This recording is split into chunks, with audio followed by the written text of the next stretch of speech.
The biggest threat that we face to religious freedom is that people don't know what it is or why it matters. For the Colson Center, I'm John Stonestreet. This is Breakpoint.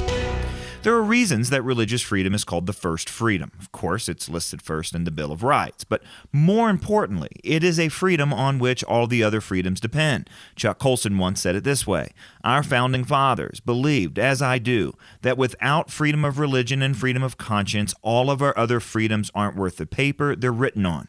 If government can dictate what we may or may not believe or how we may or may not live out our beliefs, then we are no longer a free people." Now look, if that's true, which it is, then we can rightly say that American freedoms are less secure today than they were a decade ago.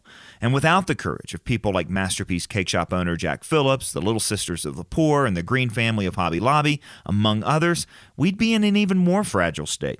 These folks believe that religious freedom is worth standing for and that their most precious and most deeply held beliefs do not belong to the government.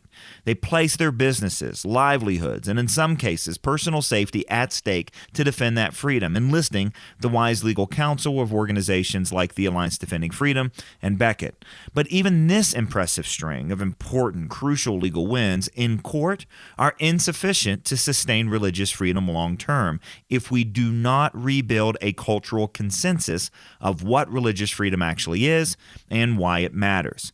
The fact is, a growing number of Americans see religious freedom as a self-serving relic of America's past that only offers contemporary believers a license to discriminate against others.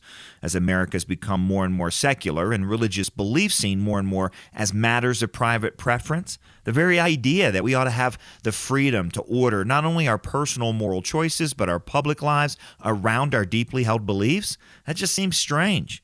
When those beliefs collide with the values ushered in by the sexual revolution, they seem intolerant, bigoted, even evil. The days when religious freedom can be considered as American as baseball and apple pie are over. And though strong winds in the courts and a dramatically improved judiciary have helped slow the speed at which religious freedom is being lost, there's not a future for religious freedom until we're able to convince people of the intrinsic good it brings and has brought to the world. Well, thankfully, Luke Goodrich, a member of the Beckett legal team that's won 4 Supreme Court cases just in recent years, has made a marvelous contribution to the task ahead of us in his new book, Free to Believe: The Battle Over Religious Liberty in America. Goodrich was there when the Supremes ruled in Little Sisters of the Poor versus Burwell, which protected nuns from being forced to violate their faith. He was there with Burwell versus Hobby Lobby and Conestoga Wood Products, which protected family business owners from being forced to violate their faith.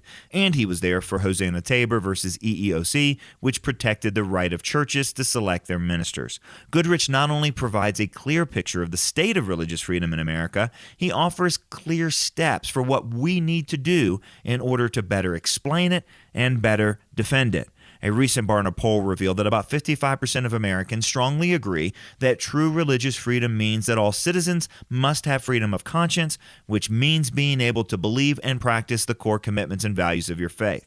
Just 5 years ago, the percentage was 69%. Look, even Protestant clergy are significantly less concerned today about religious freedom. To me, this just means one thing: we've got a lot of work to do. And we'll gladly send you a copy of Goodrich's book, Free to Believe, for your donation of any amount to Breakpoint and the Colson Center this month. Just come to breakpoint.org. For Breakpoint, I'm John Stonestreet.